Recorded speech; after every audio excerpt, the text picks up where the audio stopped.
Okay, let's transport ourselves back in time.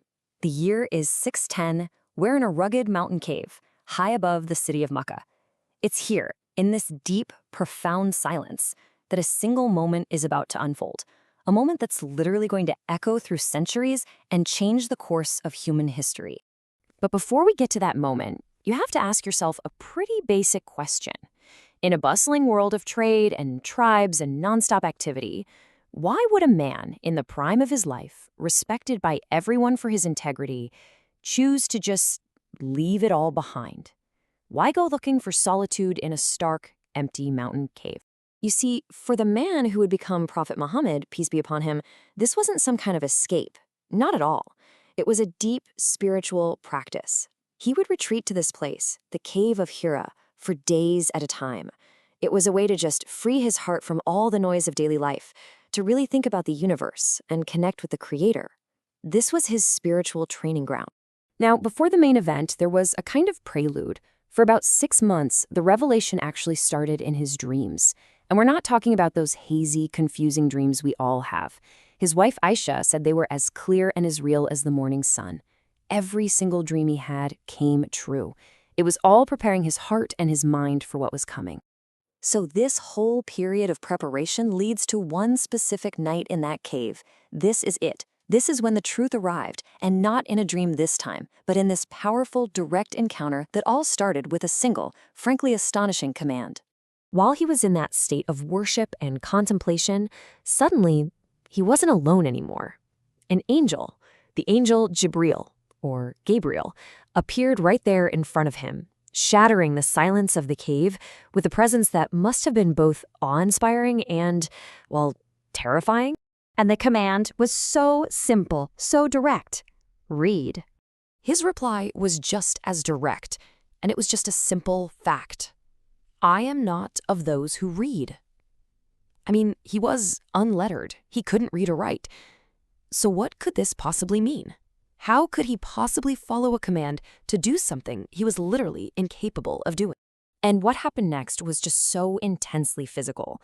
The angel took hold of him, embracing him with such force that he was completely overcome by it. Then he was released, and the command came again with the exact same intensity, read. And again, he gave the same honest answer. So a third time, the angel embraces him until he reaches that point of utter exhaustion, and then releases him. But this time was different. After that third embrace, something unlocked, and the words of the divine message just began to flow. And these were the first 5 verses of the Qur'an ever revealed. Think about that. Not a call to war, not a complex set of laws, but a command to read, a command to learn, and to recognize the one who created everything and is the source of all knowledge. What a breathtaking way to begin a global message. All right, so after an encounter of that magnitude, what on earth happens next? The divine event was over, but the intensely human reaction, that was just getting started. He basically fled the cave, his heart just pounding with a fear he had never known before. He rushes home to his wife, Khadija, and all he can manage to say is, "Cover me, cover me." This isn't the reaction of someone looking for power or fame, right? This is the raw, terrified response of a man who just experienced something completely beyond human understanding. He tells her what happened, and he shares his deepest fear. I'm afraid I've gone mad. But her response? It was immediate. It was absolute. Without a shadow of a doubt, she replied, "By Allah, Allah will never, ever forsake you." She was his first believer, and you can see here his greatest source of strength. But her faith wasn't blind. It was based on evidence, the evidence of his character. She immediately starts listing off all the reasons she knows he's on the side of truth. She reminds him of who he is, a man who takes care of his family, who helps the weak, who gives to the poor, who is generous to his guests, and who helps people in times of crisis. His character was the proof. So, to get more clarity, Khadija knew exactly who to turn to. She took him to see her elderly cousin, a man named Waraka ibn Nawfal. Now, Waraka was a really wise man, a Christian who had studied the previous scriptures. He was the perfect person to give some context to this incredible event. And sure enough, after hearing the whole story, Waraka recognized the angel immediately. He confirmed it. This is the same divine messenger who came to Moses. But then his confirmation came with this really sobering prophecy. He knew that every single prophet who brought a message like this was rejected by his own people. He was basically foreshadowing the huge challenges that were just around the corner. So we have the event itself and the immediate aftermath. Now let's just zoom out for a second and really think about the sheer weight and the significance of what this revelation truly means. Let's circle all the way back to that very first word, read.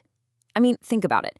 In a society where oral tradition was everything and he himself was unlettered, the very first command from God was to seek knowledge. From the get-go, this establishes just how important learning and literacy and understanding are in this new faith. Now, this first encounter was just the beginning, of course. Over the next 23 years, revelation would come in many different forms. Sometimes it was through those true dreams we talked about. Other times it was an inspiration placed directly into his heart. The most difficult form, they say, sounded like the ringing of a bell, a sound so intense it was physically draining.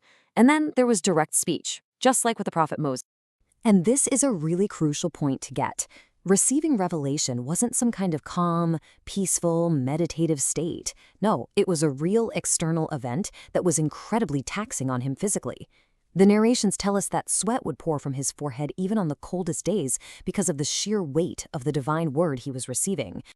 So this all leaves us with a final question to really reflect on. What does it truly mean for a global faith, one that would eventually reach every corner of the earth, to begin not in a palace, not on a battlefield, but in the quiet solitude of a cave, with a single command for an unlettered man to read? It really does speak volumes about what's at the heart of the message, and that, well, that's something worth thinking about.